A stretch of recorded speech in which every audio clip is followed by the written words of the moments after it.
Yes, and Richard Egan. It's called Love Me Tender. How'd you like working with this man, Elvis Presley? Oh, very much, Dave. He's a very nice person. He's very cooperative and friendly.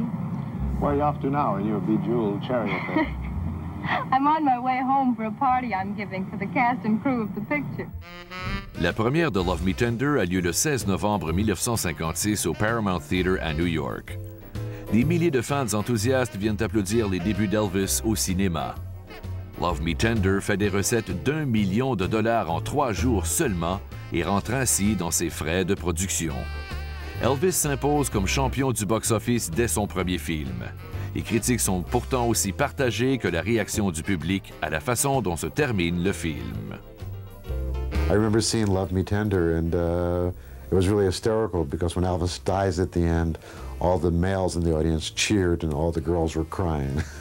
There was a real schism between the Elvis Presley fanatics. I did not like Love Me Tender because he died in it, and I didn't want him to die. I wanted Deborah Paget to fall in love with him, and I wanted him to end up with a girl, and it didn't happen, so it was sad. Ce film fait également impression sur quelques futurs rockers. Morrison was a big fan of Love Me Tender. Elvis was great in his very first movie. You got to see the man raw and real. And for me, also Love Me Tender. I say for both of us, it's Love Me Tender. Paramount a déjà un nouveau projet pour Elvis. Le tournage commence en janvier 1957.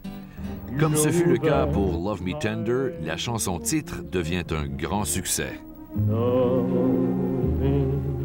C'est un vieux routier de Hollywood, Hal Cantor, qui écrit et réalise Loving You. Hal Wallace sent me to Memphis, Tennessee, to meet Elvis in person and to talk about the show, but also to see him in action and to learn as much about his method of operation as I possibly could, and eventually to incorporate some of what I had learned in the film itself, because I had not only written the screenplay, I was now to direct it.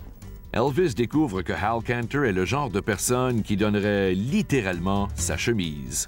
I was wearing a black velour shirt that my wife had given me just before I left to go to Memphis. And Elvis admired the shirt. I said, "Where'd you get that?" And I said, "Do you like it?" He said, "Oh, yeah, I like it very much." I said, "Have you got another shirt? I'll give you this one." He couldn't believe that I had given him that shirt. He was so proud of that black velour shirt. When he showed up in Hollywood several weeks later to start rehearsing the show, he was wearing that shirt. And I said to him, "That's a good-looking shirt you're wearing there, Elvis." I said, "Where'd you get that?" He said, "Oh, some fan gave it to me." I said, "Okay." You don't care about me or Tex or anybody, just yourself.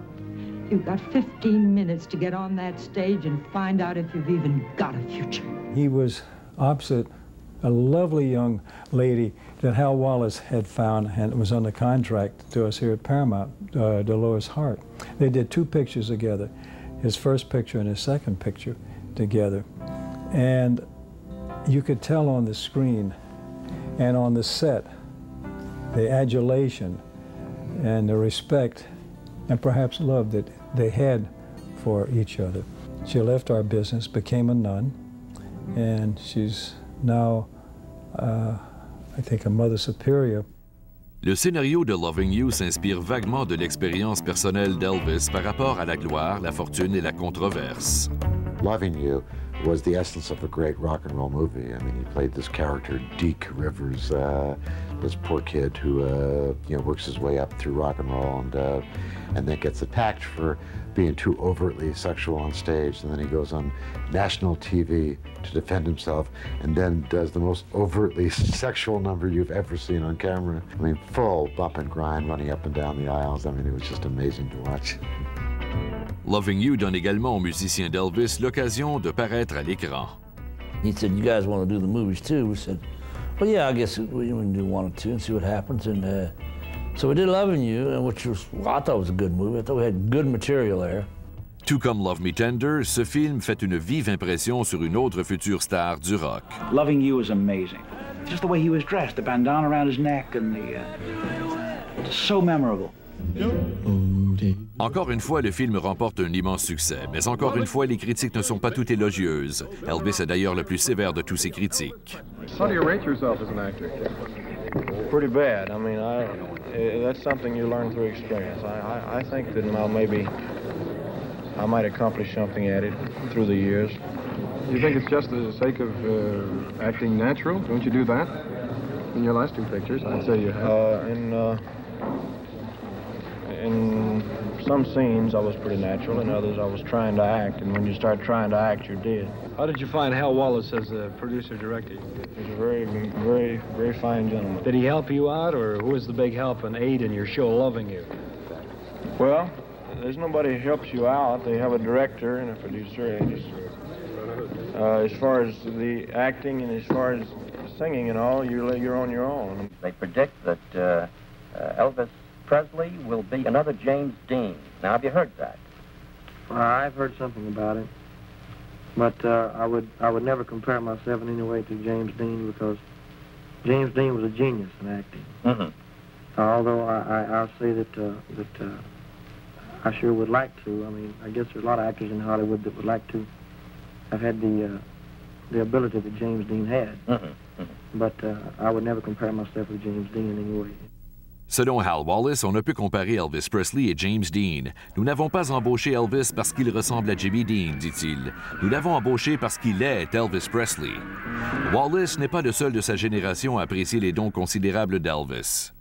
Un nombre croissant de gros bonnets de l'industrie cinématographique admirent son talent. He was a very unique talent.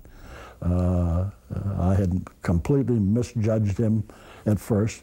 I think most people my age misjudged him. The older people who were in the business then had their opinions set already, that this was something that was very questionable. Remembering what era that was, that, well, isn't this the kid who moves his hips funny, and isn't it vulgar? And he disarmed him so fast, because he was very pleasant to work with. It is absolutely, flatly true that there was never a guy who worked with him that didn't like him. You know, he'd hit makeup in the morning. He'd start with getting coffee for the hairdresser, then he'd get coffee for the makeup man, then he'd get coffee for himself. That goes a long way in this business. Elvis Presley was one among equals on the set, one among equals. He wasn't above anybody. He was there. And the people had that feeling. And he was so professional. God, he was so professional. He was there every morning at 9 o'clock on the butt. He was never late. He knew his lines, and the funny part about it was he knew the other people's lines too, because he had that photographic memory, you know. And he was real good with his lines, very cooperative, didn't argue with anybody, because he was trying to let it be known in Hollywood he wanted to be a serious actor. He wasn't out there just fooling around trying to make a rock and roll movie, so he wanted to learn the trade and become a part of that Hollywood movie situation. Afin de s'adapter à